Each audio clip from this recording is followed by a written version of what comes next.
یہ کون سی تمہاری محبت ہے؟ یہ ہماری زمین ہے، ہماری جائیداد ہے، اللہ کے نام پر اس کا مالک اللہ ہے۔ تم ہم سے چھیننا چاہ رہے ہو؟ تمہارا دل نہیں بھرا 6 دسمبر سے؟ تمہارا دل نہیں بھرا دلی کی سڑکوں پر ہمارے خون کی ہولی کھیلنے سے؟ تمہارا دل نہیں بھرا ہمارے بچوں کا انکاؤنٹر کرنے سے؟ تمہارا دل نہیں بھرا بلڈوزروں سے ہمارے گھروں کو توڑنے سے؟ تمہارا دل نہیں بھرا ہمارے بچوں کے سروں سے حجاب کھینچنے سے؟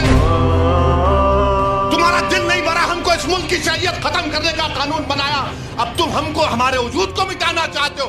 خدا کی قسم اپنے وجود کو مٹنے نہیں دیں گے انشاءاللہ تعالی۔ میرے عزیز دوستوں اور بزرگوں، میری آپ سے دبن گزارش ہے کہ مہاراشٹر کے اسمبلی انتخابات آنے والے ہیں۔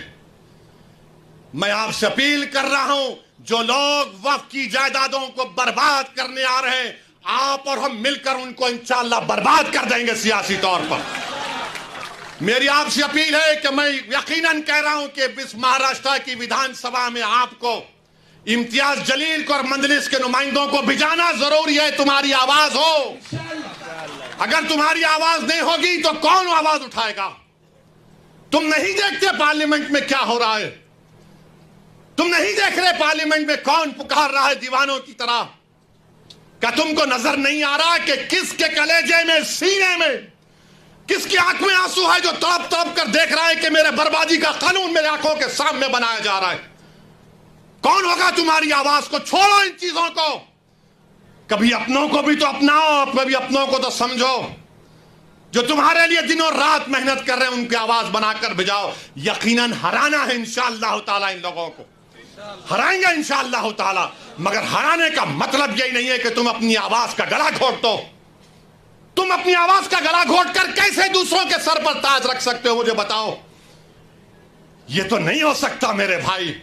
تو میری آپ سے گزارش ہے کہ اس بات پر بھی آپ غور کریے، ہم لڑ رہے ہیں اور لڑتے رہیں گے انشاءاللہ تعالی۔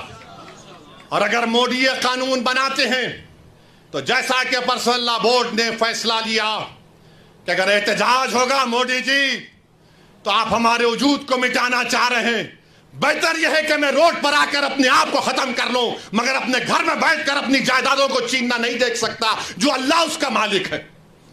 میں گھر میں بیٹھ کر نہیں دے سکتا کہ جس کا مالک اللہ ہے اس کو جائیداد کو چھین لیا جائے۔ یہ حکومت کی ذمہ داری ہوگی۔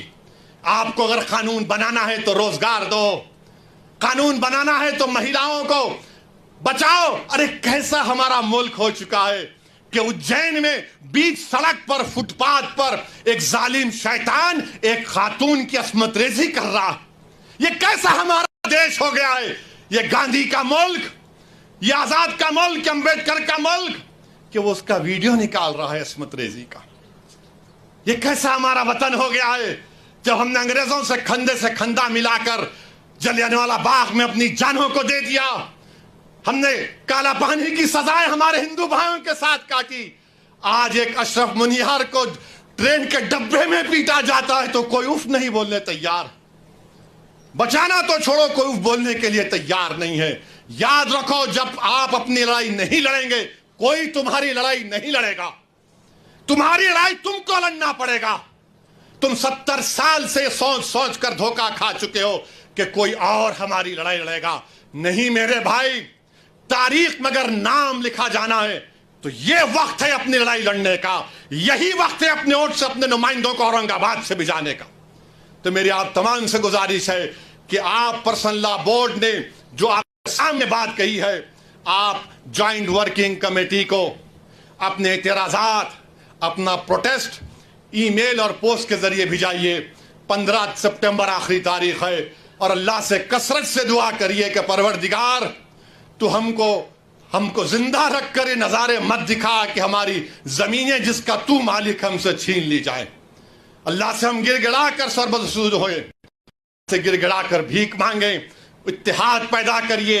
یہ قانون نہ دیوبندیوں کے مفاد میں ہے، نہ بریلویوں کے مفاد میں ہے، نہ اہل حدیث کے مفاد میں ہے، نہ بوری سماج کے مفاد میں ہے، نہ اثنا عشری شیعہ کے مفاد میں ہے، نہ آغا خانی شیعوں کے حق میں ہے، کسی کے حق میں نہیں ہے۔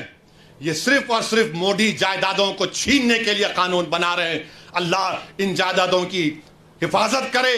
اللہ ہم کو اتنی اتحاد پیدا کرے کہ متحدہ طور پر اس قانون کو روکیں, اور اللہ سبحانہ و تعالیٰ ان ایسے حکومتوں کو, ایسے پارٹیوں کو اللہ سیاسی طور